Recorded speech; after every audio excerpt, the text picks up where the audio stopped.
Hello दोस्तों। मैं हूँ छाया। बोलती किताबें में आप सबका बहुत बहुत स्वागत है। आज मैं लेकर आई हूँ रामदेव झा की लिखी एक मर्म स्पर्शी कहानी, उपकार का बदला। यह कहानी हमें सिखाती है कि जब हम निस्वार्थ भाव से किसी की मदद करते हैं तो कुदरत और यहाँ तक कि बेजुबान जानवर भी उस उपकार को कभी नहीं भूलते। सोहन एक गरीब आदमी था। वह बूढ़ा हो गया था। अपने गुजारे के लिए वह कुछ कुछ धंधे किया करता था। गर्मी के महीने में वह ताड़ के पंखों को बेचकर अपने परिवार का भरण पोषण करता था। गर्मी के महीने में पूरे दिन कचहरी, बाजार और मोहल्लों में घूम घूम कर पंखे बेचता था। लेकिन दोपहर को जब सारे लोग आराम करने लगते थे तो उस समय उसके पंखे नहीं बिकते थे। उस समय वह एक पेड़ के नीचे विश्राम करता था। दोपहर ढलने के बाद गर्मी कम होने पर वह फिर से पंखे बेचने के लिए निकल जाता था। दोपहर में जब वह विश्राम करने आता था तो बिके हुए पंखों के पैसे में से कुछ पैसे निकाल लेता। उन्हीं पैसों से बाजार से खाने का सामान खरीद कर लाता और खा लेता। कभी मुरही तो कभी फुटहा, कभी कचड़ी तो कभी गुलगुला खरीद लेता। एक दिन दोपहर के समय सोमन पेड़ के नीचे बैठा था। नाश्ते की पोटली खोलने की जुगल कर रहा था। उस पेड़ से हटकर कुछ दूरी पर एक पुराना बागीचा था जिसमें बंदरों का बसेरा था। उसमें से एक मोटा सा बंदर पेड़ से थोड़ी दूर पर आकर बैठ गया। वह बंदर शायद भूखा था।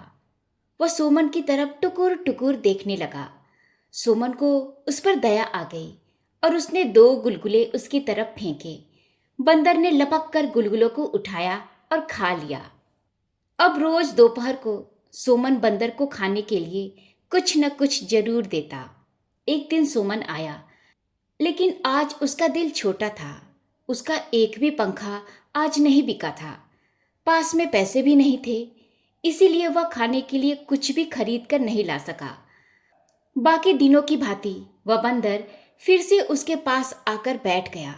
सोमन चापाकल पर जाकर केवल पानी पीकर पेड़ के नीचे आकर लेट गया। बंदर उसकी तरफ टुकुर टुकुर देखता रहा। सोमन लेटे हुए बंदर की ओर देखकर बोला, हे हनुमान जी, आज तो एक भी पंखा नहीं बिका, इसीलिए खाने के लिए कुछ भी नहीं लाया। तुम्हें क्या दूं? आज तुम भी संतोष करो। बंदर उसी तरह देखता रहा जैसे कहता हो, क्या करोगे, ऐसा ही होता है। सोमन को तो भूख लगी थी। आंख बंद करके मन मारकर लेट गया। सिरहाने में पंखे की गठरी रखी थी। बंदर भी थोड़ी दूर पर वैसे ही बैठा था। अचानक बंदर उठा, छलांग मारकर पंखे की गठरी के पास पहुंच गया। जब तक सोमन हड़बड़ाते हुए उठकर बैठा, तब तक बंदर ने 2 पंखों को खींच लिया।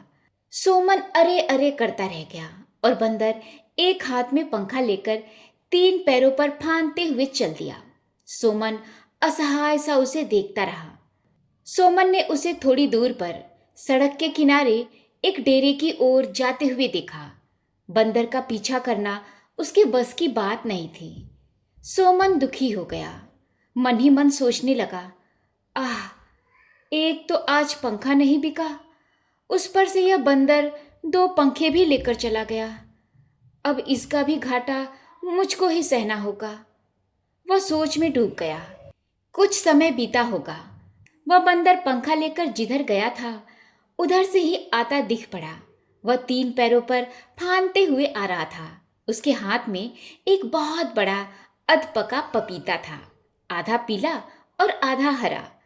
बंदर सोमन से कुछ दूर हटकर खड़ा हो गया और पपीते को सोमन की ओर लुढ़का दिया। तब तक सोमन की आंख लग गई थी। बंदर सोमन को निश्चिंत देखकर एक बार फिर गुर्राया। इस पर सोमन की आंखें खुल गई। वह उठते हुए बोला, अरे हनुमान जी, ये कहाँ से लाए तुम? सोमन ने एक बार बंदर को देखा, फिर पपीते को देखा, लेकिन उसने पपीते को छुआ नहीं। बंदर कुछ देर वैसे ही बैठा रहा, फिर सोमन पर खोखियाते हुए दौड़ा। सोमन डर गया। बंदर खोखियाते हुए आया और उसने पपीते को सोमन के और नजदीक लुढ़का दिया। फिर वह अपनी जगह पर बैठ गया। और सोमन की ओर देखने लगा। सोमन ने डरते हुए पपीते को उठा लिया। सोमन को पपीता उठाते देख बंदर आश्वस्त हो गया। बंदर को शांत देख सोमन ने अपने कमर से चाकू निकाला, पपीते का छिलका हटाया और उसके 4 टुकड़े कर दिए। 1.5 टुकड़ा बंदर की ओर फेंक दिया। सोमन बाकी पपीते को खाने लगा। पपीता इतना बड़ा था कि उसका पेट भर गया। सोमन ने सोचा, चलो बंदर 2 पंखे ले गया तो मेरा पेट भी तो भर गया। समझूंगा पंखा का दाम मुझे मिल गया। धूप ढलने पर सोमन पंखे बेचने चल पड़ा। आगे सड़क के किनारे एक बहुत बड़ा डेरा था। उधर से जाते हुए अन्य दिनों की भांति हाँक लगाई, पंखा ले लो पंखा। ओ पंखे वाले, डेरे से किसी ने पुकारा। सोमन फाटक खोल डेरे के अंदर गया। वहां एक भद्र पुरुष खड़े थे। उन्होंने सोमन को बरामदे पर फेंके हुए पंखों को दिखाते हुए पूछा, ये दोनों पंखे तुम्हारे हैं? जी सरकार, ये पंखे एक बंदर फेंक गया था, ले जाओ अपने पंखे। सोमन ने चारों तरफ देखा। एक तरफ पपीते के 3-4 पेड़ और उस पर ढेर सारे अध पके पपीते लटके हुए थे। सोमन ने पूछा, सरकार, क्या बंदर ने आपका पपीता भी तोड़ा है? भद्र पुरुष थोड़ा चकित होते हुए बोला, हाँ हाँ, पंखों को यहीं फेंक वह एक पपीता तोड़ ले गया था। सोमन बोला, सरकार, तब यह पंखा मैं नहीं लूंगा। क्यों? सरकार, वह बंदर पंखे के बदले में मुझे पपीता दे गया था। इसे आप रख लीजिए, मुझे इसका दाम मिल गया है।